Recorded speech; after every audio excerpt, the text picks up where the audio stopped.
সবাইকে জয় যিশু। আজকে আমি সুন্দর সময় ঈশ্বরের বাক্য থেকে একটি খুব সুন্দর বিষয় নিয়ে আলোচনা করব।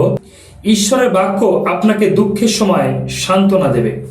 যদি আমরা রোমিও তার 15 অধ্যায় 4 পদ দেখি, সেখানে ঈশ্বরের বাক্য এরূপ বলছে, পবিত্র শাস্ত্রে যা কিছু আগে লেখা হয়েছিল তা আমাদের শিক্ষার জন্যই লেখা হয়েছিল, যাতে সেই শাস্ত্র থেকে আমরা ধৈর্য ও উৎসাহ লাভ করি এবং তার ফলে আশ্বাস পাই। কি বলছে ঈশ্বর বাক্য? বলছে উৎসাহ লাভ করি এবং ধৈর্য পাই। ঈশ্বরের বাক্য আমাদেরকে উৎসাহ দেয়। ঈশ্বর বাক্য আমাদেরকে দুঃখে সান্ত্বনা দেয়। যখন আমাদের মন ভেঙে যায়, যখন আমরা দুঃখে ভেঙে পড়ি, যখন আমরা যন্ত্রণার মধ্যে পড়ি, তখন ঈশ্বরের বাক্য আমাদেরকে উৎসাহ দেয়, আমাদেরকে সান্ত্বনা দেয় এবং আমাদেরকে আরো ধৈর্য ধরতে আমাদেরকে সাহায্য করে।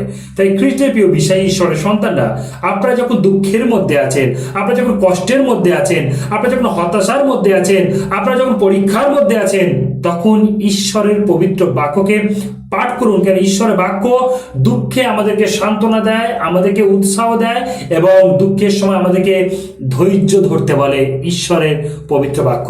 যদি আমরা আরেকটা জায়গায় দেখি, গীত সংহিতা 119:50 পদ, সেখানে এরূপ লেখা আছে, তোমার বাক্য যে আমাকে নতুন শক্তি দেয়, কষ্টভোগের সময় এটাই আমার সান্ত্বনা। ঈশ্বর বাক্য কি বলছে? গীত সংহিতা 119:50 পদ আমরা আরেকটি বার পড়ব। তোমার বাক্য যে আমাকে নতুন শক্তি দেয়, কষ্টভোগের সময় এটাই আমার সান্ত্বনা। ঈশ্বরের বাক্য আমাদেরকে নতুন শক্তি দেয়। পরীক্ষার সময়, কষ্টের সময়, দুঃখের সময় ঈশ্বরের বাক্য আমাদেরকে নতুন শক্তি দেয়, পথ চলার জন্য নতুন ভাবে আমাদেরকে প্রস্তুত করে।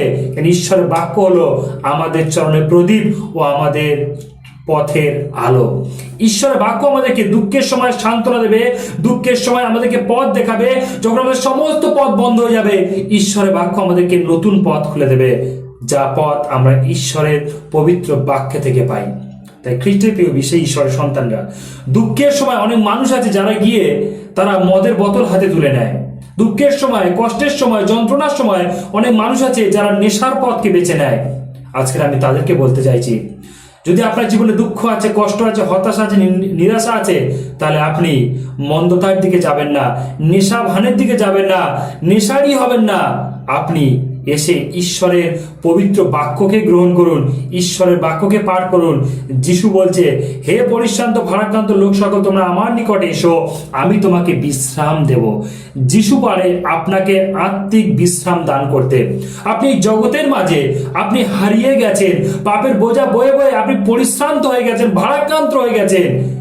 আপনার পাপের বোঝা এই পৃথিবীতে কেউ বইবে না, কেউ আপনার পাপের বোঝা ভাগ নেবে না, একমাত্র যিশু খ্রিস্ট ছাড়া। তাই খ্রিস্টের প্রিয় বিশ্বাসী ঈশ্বরের সন্তানরা, ঈশ্বরের বাক্যের কাছে আসুন। বলছে, তোমার বাক্য যে আমাকে নতুন শক্তি দেয়।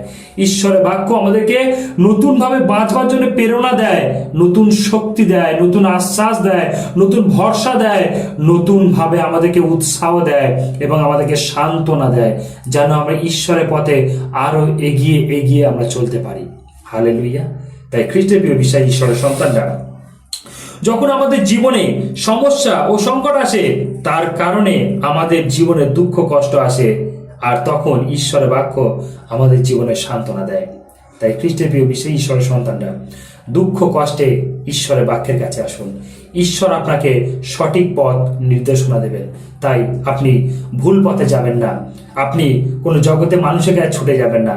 তিনি আপনাকে ভুল পথ দেখিয়ে দেবে, গুণিন তান্ত্রিক ওঝা জাদুটোনা এইদিকে পথ দেখিয়ে দেবে।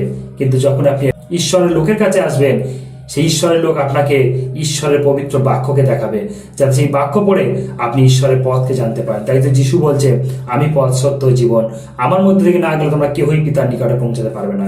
তাই পিতার কাছে যেতে গেলে আমাদেরকে যিশুর পথ অনুসরণ করতে হবে। খ্রিস্টের প্রিয় বিশ্বাসী ঈশ্বরের সন্তানরা, ঈশ্বরের বাক্য আমাদেরকে সান্ত্বনা দেয়, ঈশ্বরের বাক্য আমাদেরকে মৃত্যু থেকে জীবন দেয়, ঈশ্বরের বাক্য আমাদেরকে অনন্ত জীবন দেয়। হালেলুয়া। তাই ঈশ্বর আপনাদের সবাইকে আশীর্বাদ করুন। জয় যিশু।